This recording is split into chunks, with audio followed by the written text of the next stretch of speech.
Welcome to Movie Night. Today I'll be explaining a 2014 sci-fi movie called Young Ones, Have Fun and Take Care. This is Ernest and his son, Jerome. They live in a large, barren land, alongside Ernest's daughter and Jerome's sister, Mary. Jerome narrates to us that he hasn't seen this land when it was green, but his father has. Years ago, it used to be home to several farmers who grew wheat and grains on it. However, after drought struck the land, not a single plant has been able to grow. Most of the farmers left the place, but his father hoped the land would be green again. He still believes that it just needs some water, but in this world people kill each other for water. We see two muggers trying to break into a tiny house. Ernest catches them and kills the first one. The second mugger tries to convince him to spare his life, but is killed when he secretly takes a gun out. Jerome insists he could have helped him. The house the muggers were breaking into has an old water pump that stopped working when Ernest tried to use it. With no water left, the father and son make their way to the waterman. People who extract water from deep wells through a government deal. Ernest exchanges supply with those people for water. He has been trying to convince them to provide him with water to cultivate a small part of his land for years.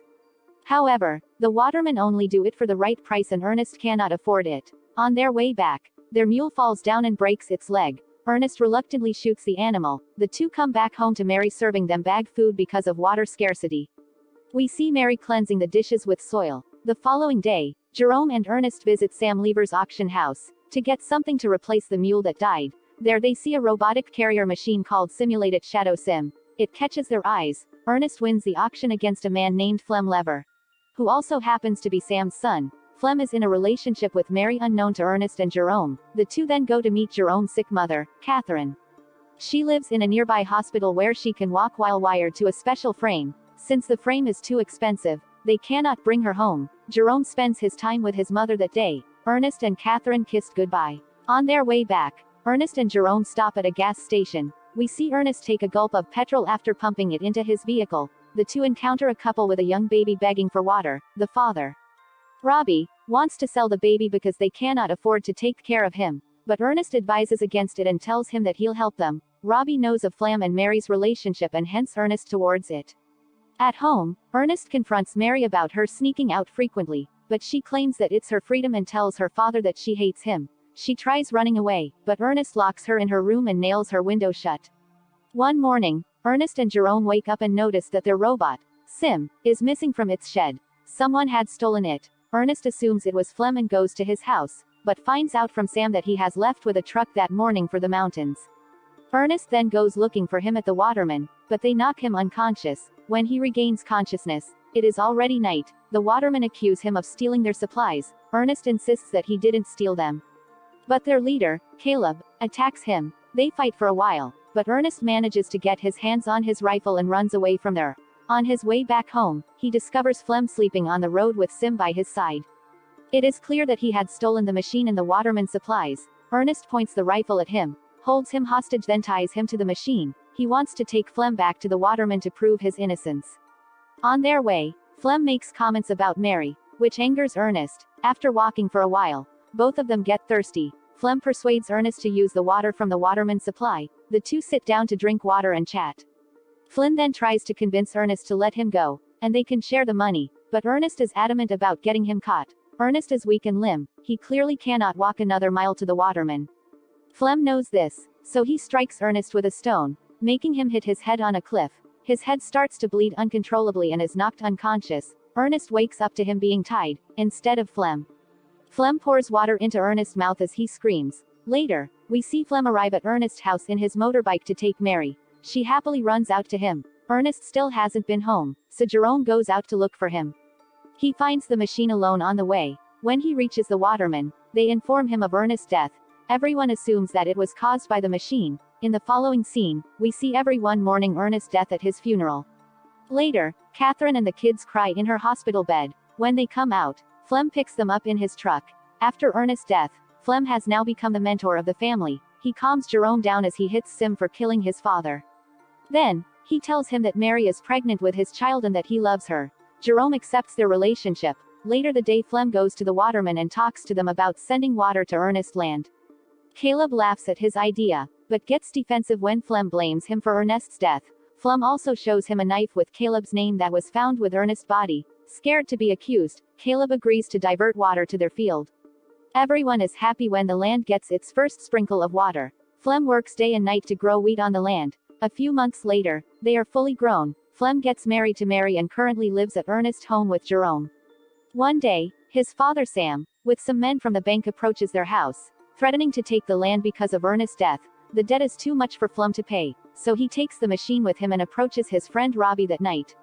He knows about Robbie's intention to sell his child, so he persuades Robbie to come with him just to see how much a baby can be worth. However, when they reach there, Robbie realizes that Flem has secretly made a deal with the people to sell his baby. The people try to take the baby away, but Robbie resists and is shot dead by Flem. This causes a shootout between the dealers and Flem. He runs away with the money. However, the robot Sim is shot and damaged. This activates the auto mode in the machine, which causes it to return back to its manufacturer, Kelvin Hoyman. The following day, Flem pays the bank from the money he sold the child with.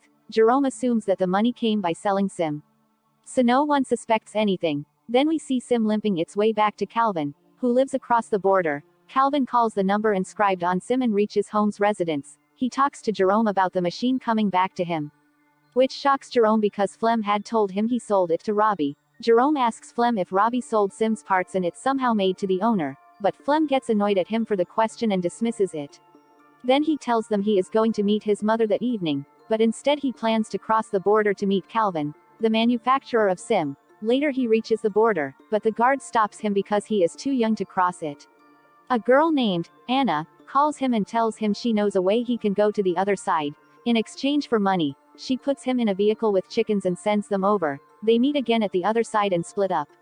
Jerome then goes to meet Calvin. There Calvin shows him all the functions of the machine. He also shows that the machine's eyes are cameras that were made to capture the slope for reforestation. The camera has captured all that the machine has seen.